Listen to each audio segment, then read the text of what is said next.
प्रदेश के एक छोटे से गांव में राम प्रसाद नाम का एक गरीब किसान अपनी पत्नी कमला और दो बेटियों सीमा और रीमा के साथ रहता था। सीमा बड़ी थी और रीमा उससे 3 साल छोटी। दोनों बहनें एक दूसरे से बहुत प्यार करती थी।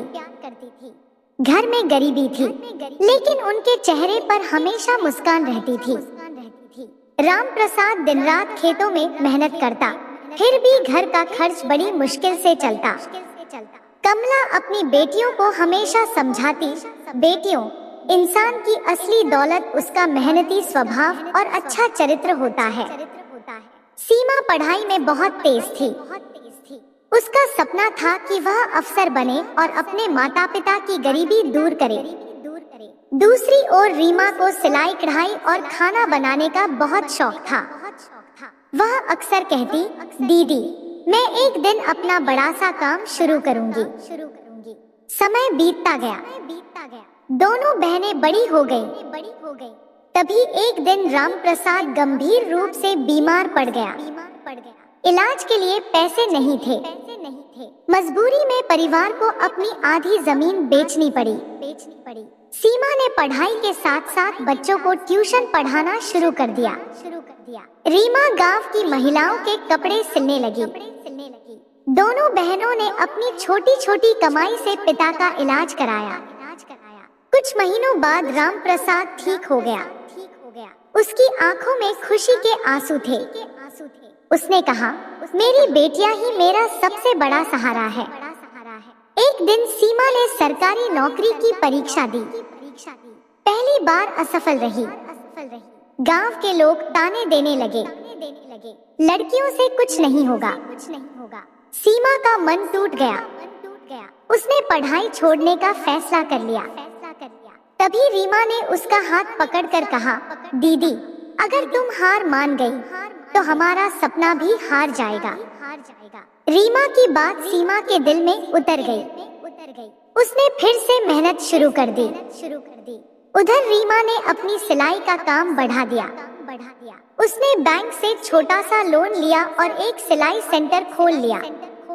धीरे धीरे उसके काम की चर्चा आसपास के गांवों तक होने लगी। 1 साल बाद सीमा ने फिर परीक्षा दी। इस बार उसका चयन हो गया। पूरे गांव में खुशी की लहर दौड़ गई। जिस गांव में लोग ताने मारते थे, वहीं अब लोग कहते थे, राम प्रसाद की बेटी ने गांव का नाम रोशन कर दिया। सीमा की नौकरी लगने के बाद उसने सबसे पहले पिता का कर्ज चुकाया और बची हुई जमीन वापस खरीद ली। इधर रीमा का सिलाई सेंटर अब एक छोटे बुटीक में बदल चुका था। उसने कई गरीब महिलाओं को रोजगार दिया। गांव की महिलाएं आत्मनिर्भर बनने लगी।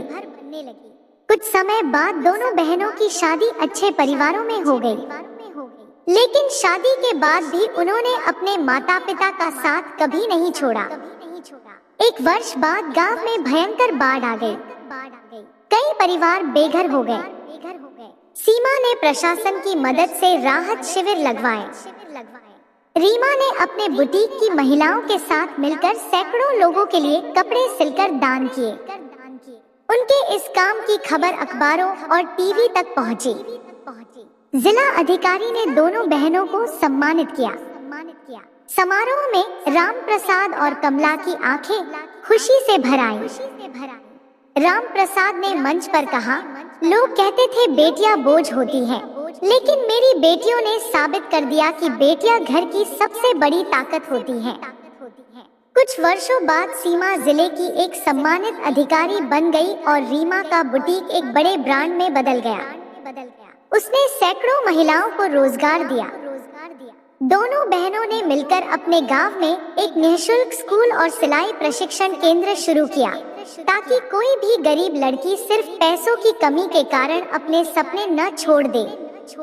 स्कूल के उद्घाटन के दिन सीमा ने बच्चों से कहा, तकदीर हाथ की लकीरों से नहीं, मेहनत और हिम्मत से बदलती है। रीमा मुस्कुराते हुए बोली, और जब परिवार साथ हो तो हर मुश्किल आसान हो जाती है। गांव के लोग अब उन दोनों बहनों की मिसाल देने लगे। जहाँ कभी गरीबी और संघर्ष था, वहीं अब सम्मान, सफलता और खुशियाँ थी। दोनों बहनों ने अपनी मेहनत, ईमानदारी और एक दूसरे के प्रति अटूट प्रेम से यह साबित कर दिया कि किस्मत जन्म से नहीं बनती, बल्कि अच्छे कर्म, संघर्ष और कभी हार न मानने वाले हौसले से लिखी जाती है।